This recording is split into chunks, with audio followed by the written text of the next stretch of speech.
ఈ స్టోరీ విన్నాక మీ best friend పేరుని కామెంట్లో రాయండి. ముగ్గురు కాలేజ్ ఫ్రెండ్స్ కలిసి ఒక ఫారెస్ట్ ట్రిప్ కి వెడతారు. డే మొత్తం తిరిగి వెనక్కి వెడుతుండగా అక్కడ ఒక పాత భవనం కనపడుతుంది. ఈ ముగ్గురు అక్కడ ఏముందో చూద్దామని లోపలికి వెళతారు. వెంటనే అక్కడ ఉన్న డోర్స్ అన్నీ క్లోజ్ అయిపోతాయి. ఈ ముగ్గురికి టెన్షన్ స్టార్ట్ అవుతుంది. అప్పుడే వాళ్ళకి 3 తలలు ఉన్న ఒక దయ్యం కనిపిస్తుంది.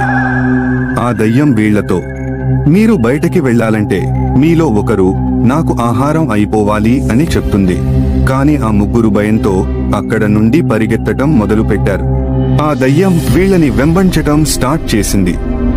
మరుసటి ఉదయం తానా ముగ్గురి ఫ్రెండ్స్ ని వెతుకుతూ రవి అనే వ్యక్తి ఆ బిల్డింగ్ కి వస్తాడు. లోపలికి వెళ్లిన రవి అక్కడ ఉన్నది చూసి షాక్ అయ్యాడు. అక్కడ దయ్యము లేదు, అలానే తన ముగ్గురు ఫ్రెండ్స్ లేరు. దానికి బదులుగా రవి అక్కడ చూసింది 6 తలల దయ్యాన్ని.